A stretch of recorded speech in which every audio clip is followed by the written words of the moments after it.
Ал эми Pinterest'ten кийин мына фоторум дегенге кирип сүрөт жүктөгөндү көрсөткөнмүн. Мына прозрачность базасыздар. Допустим, Билрундун сүрөтүн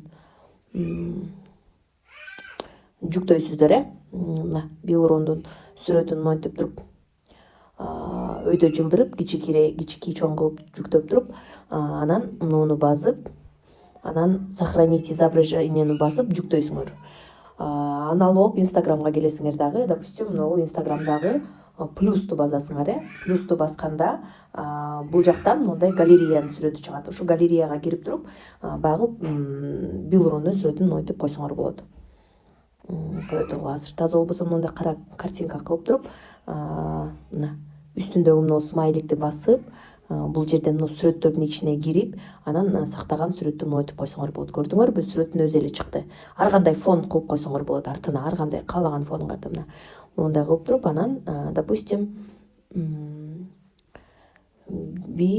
Билрун деп жазып, короче, Билрун боюнча толук маалымат берип, скринде жиберип койсоңор болот да. Допустим, монтип жазып, анан группага мен мисалы тексттерди жөнөтүп атпаймынбы? Допустим, Билрун боюнча азыр мен бул жака кирем дагы, мына сохраненный эмелерди, аудиолорду монтип чыгарып кое берем.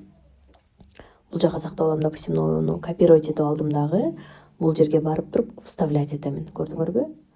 Анан ортосун монтип жылдырып, өчүрүп, кыскасы ушул эме турган жерге, пробел турган жерлерди өчүрүп туруп, мына эмени кошосуңар, мына вообще курамын вообще эле алып салсаңар болот. Допустим, Билрун боюнча маалымат. Мен азыр атайын сабак кылып аткан үчүн силерге ушинтип тартып берип атам. Мына звездочкаларды алып салабыз, если бул жака жаза турган болсок, сөзсүз түрдө катасын текшеребиз, анан телефон номерди үстүнө коюп койсоңор болот ушул жердин. Допустим, вот. Билрун боюнча маалымат. Ушинтип берип туруп, ссылканы коюп койсоңор болот мынерге же, или номер жазып койсоңор болот. Допустим, мондай кылып туруп. Все. Муну мына басып туруп сактап алсаңар болот дагы, ушуну ТикТокко чыгарып салсаңар болот сразу. Эгер текст көп деп ТикТоктон адамдар окуй албайт дей турган болсоңор, стористен чыгарып салсаңар болот. Мына стрелканы басып, сториске чыгарып саласыңар. Фоторум именно ушул программа фонду кесип алганга аябай жардам берет. Ушул программаны жанагынтип сториске киргизип жасасаңар болот, обложкасын алып салып туруп. ТикТокко музыка кошуп туруп киргизип салсаңар болот. Эми азыр CapCut боюнча видео тартам.